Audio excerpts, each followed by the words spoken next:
நம்ம சேனல்லேருந்து தொடர்ந்தாப்பில் நீங்கள் வீடியோக்களை பார்க்க நினச்சிங்க இதுவும் நம்ம சேனலை சப்ஸ்கிரைப் பண்ணுங்கள். சப்ஸ்கிரைப் பண்ணிங்க, கீழே பெல் சிம்பல் இருக்கும், அதையும் கிளிக் பண்ணிங்க. வாங்க வீடியோக்குள்ளே போகலாம்.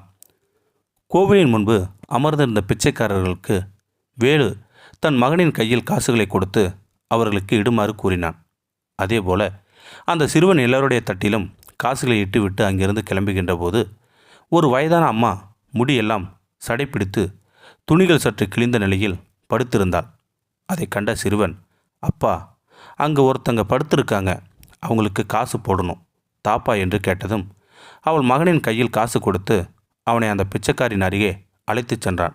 அந்த வயதான பிச்சைக்காரின் அருகே இருந்த தட்டில் காசு விழுந்த சத்தம் கேட்டதும் மெதுவாக கண் விழித்து பார்த்தாள். ஒரு சிறுவன் அவள் முன்பு நின்று பேசுவதை கண்டவள் சற்று கண்களை விழித்து மேலே பார்க்கிறாள்.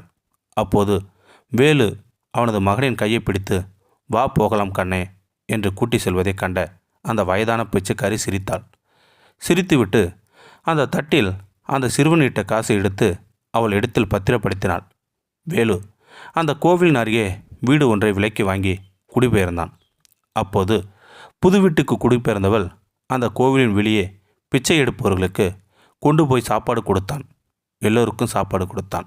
கடைசியில் அந்த வயதான பிச்சைக்காரிக்கு கொடுக்க அவனிடம் சாப்பிட பார்சல் தீர்ந்து விட்டது.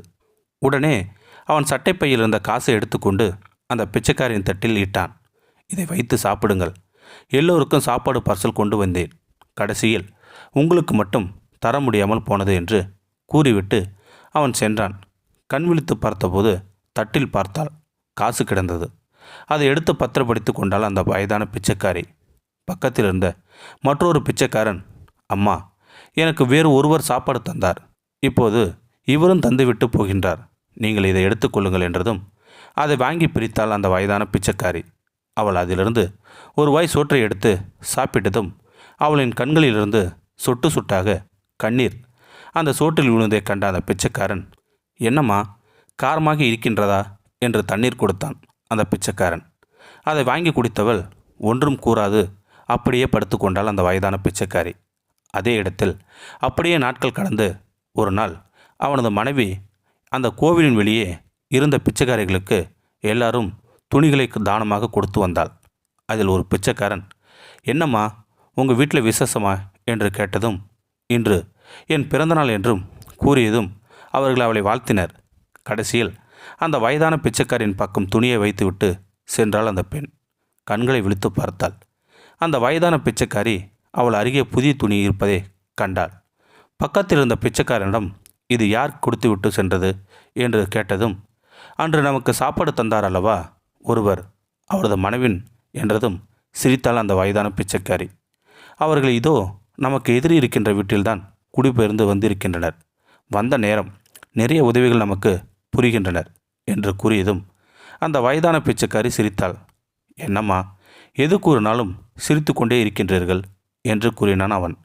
ஒரு நாள் அந்த பிச்சைக்காரி ஒரு பேப்பரில் ஏதோ எழுதுவதை கண்ட அந்த பிச்சைக்காரன், என்னம்மா, நீங்கள் எழுத படிக்க தெரிந்த பிச்சைக்காரியா என்று கேட்டதும் சிரித்து கொண்டே, நிறைய வயதான பிச்சைக்காரர்களுக்கு எழுத படிக்க தெரியும் என்று சிரித்து கொண்டே கூறினாள் அந்த பிச்சைக்காரி. போங்கம்மா, உங்களிடம் எது கேட்டாலும் சிரித்து கொண்டே இருக்கிறீர்கள் என்றான் அவன். எனக்கு ஒரு உதவி புரிய முடியுமா என்று கேட்டாள் அந்த வயதான பிச்சைக்காரி. என்னம்மா, கூறுங்கள் என்றான். இந்த காகிதம் இந்த பையில்தான் இருக்கும், ஒரு வேளை நான் அப்படியே இறந்து விட்டால் நமக்கு சாப்பாடு தந்த அந்த நபரிடம் கொடுக்க முடியுமா என்று கேட்டதும், கண்டிப்பாக கொடுக்கிறேன் என்றான் அந்த பிச்சைக்காரன். அன்று நல்ல மழை. இரவு அவர்கள் எல்லோரும் அங்கு உள்ள கோவில் மண்டபத்தில் போய் படுத்து விட்டார்கள். மறுநாள் காலை விடிந்ததும் எல்லோரும் பிச்சை எடுக்கும் கோவிலின் முன்பு அமர்ந்திருந்தனர். மதியம் வேலை ஆனதும் கையில் கிடைத்த சோற்றை கொண்டு அந்த அம்மாவுக்கு கொடுக்கலாம் என்று அந்த மண்டபத்திற்கு சென்றான். அம்மா, சாப்பிட சாப்பாடு கொண்டு வந்துள்ளேன், எலும்பி சாப்பிட்டு விட்டு படுங்கள் என்றான். அந்த வயதான அம்மாவிடம் இருந்து எந்த ஒரு சத்தமும் இல்லை. சரி அம்மா, நீங்கள் எழும்பிய பிறகு சாப்பிடுங்கள் என்று கூறிவிட்டு அங்கிருந்து சென்றான். இரவு ஆனது. அவன் மறுபடியும் வந்து பார்த்தபோது அவன் மதியம் சாப்பிட வேண்டி வைத்து சென்ற உணவு அப்படியே அந்த அம்மாவின் அருகே இருந்தது. அம்மா, அம்மா என்று தட்டினான். மூச்சு பேச்சு இல்லை. மூக்கில் கை வைத்து பார்த்தான். சுவாசம் இல்லை. இறந்து விட்டதை அறிந்ததும் கண்ணீர் விட்டான் அந்த பிச்சைக்காரன். அந்த வயதான அம்மா அவனிடம் கூறிய கடிதம் நினைவுக்கு வந்தது. அந்த பையை அப்படியே எடுத்து அவன் அருகே வைத்து கொண்டான். விடியற் காலை விடிந்ததும் அந்த பிச்சைக்காரன் வேலுவின் வீட்டில் கதவை தட்டினான். வேலு தூக்க கலக்கத்தில் வந்து கதவை திறந்தான். பார்த்தால் பிச்சைக்காரன். நீ இங்கு என்ன செய்கிறாய்? உன் முகத்திலா நான் முழித்தேன் என்று கூறி அவனை திட்டினான் வேலு. என்ன வேண்டும் என்று கோபத்தில் கேட்டான் வேலு. உடனே அந்த பிச்சைக்காரன் அந்த கடிதத்தை நீட்டினான். அதை வாங்கியவன் படிக்காமல் அப்படியே கசைக்கு கீழே தூக்கி எறிந்தான். அதனை எடுத்து அந்த பிச்சைக்காரன் ஒரு முறை படியுங்கள் என்று காலில் விழுந்தான். உடனே அவன் அந்த கடிதத்தை பிரித்து படித்தான். மகனே வேலு, நான் தான் உன் அம்மா. உன் கையில் இந்த கடிதம் முதலில் கிடைக்கும்போது நீ கசைக்கு தூக்கி எறிவாய் என்று எனக்கு தெரியும். பரவாயில்லை, உன்னை மகனே என்று நான் அழைக்கலாம் அல்லவா? இந்த கடிதம் நீ படிக்கின்ற சமயத்தில் நான் இந்த உலகத்தில் இருக்க மாட்டேன். எனக்கு ஒரே ஒரு ஆசை, என்னை கொண்டு சுடுகாட்டில் இட்டு எனக்கு கொல்லி மட்டும் வைத்து விடு. அப்போது நீ காசு எதுவும் செலவு செய்து விட வேண்டாம். அம்மா பிச்சை எடுத்த காசுகள் இருக்கின்றது. அதை வைத்து என் இறுதி சடங்குகளை நீ செய்தால் போதும். என்ன விதியோ தெரியவில்லை. நீ எங்கோ என்னை ஒரு கோவிலுக்கு அழைத்து சென்று விட்டு இப்போ வருகிறேன் என்று கூறிவிட்டு சென்றாய். நானும் நீ வருவாய் என்று அங்கே இருந்தேன். என் கையில் பணம் இருந்தது. எனக்கு வழியும் தெரியும். வீட்டுக்கு வருவதற்கு நீ வந்து என்னை அழைத்துச் செல்வாய் என்று நம்பிக்கையாய் இருந்தேன். கடைசியில் தான் தெரிந்தது நான் உனக்கு பாரமாக இருந்ததால் தான் நீ என்னை திரும்ப அழைக்க வரவில்லை என்று. ஒவ்வொரு இடமாக நான் அழைத்தேன். கடைசியில்தான் நான் பிச்சை எடுக்கும் கோவிலில் உன் மகன் கையால் எனக்கு பிச்சை இட்டாய். எனக்கு சோறும் இட்டாய். கடைசியில் என் எதிரே உள்ள வீட்டிலும் குடியே பெயர்ந்தாய். விதியின் விளையாட்டை பார்த்தாய மகனே. உன் மகன் எனக்கு இட்ட பிச்சை காசில் அரிசி வாங்கி உன் மகன் கையால் எனக்கு கடைசி வாய்க்கரிசி போட்டுவிட்டு உன் மனைவி எனக்கு தானமாக தந்த துணி இருக்கின்றது, அதை எனக்கு உடுத்திவிடு. என் இறுதி நாளில் நீ எனக்கு சாப்பிட தந்த காசை எடுத்து என்னை கொல்லி போட எடுத்துக்கொள் மகனே. உனக்கு பால் தந்த என் மார்பின் காம்புகள் வலிக்கிறதடா மகனே. நீ பிச்சையாக இட்ட சோற்றை உண்ட பொழுது எதுவோ கடைசியில் என் உயிர் போகும்போது அந்த கடவுளிடம் வேண்டிக் கொண்டேன். நான் என் பிள்ளை அறியா தவறு செய்து விட்டான். அவனையும் என்னைப் போல அவனது மகன் கோவிலில் கொண்டு போய் விட்டு சென்று விடக்கூடாது.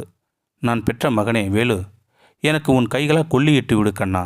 உன் நெற்றியில் இந்த அம்மாவின் கடைசி முத்தம் என்று எழுதியிருந்தது. வரிகளை கண்டதும் கண் கலங்கி அப்படியே ஓடினான்.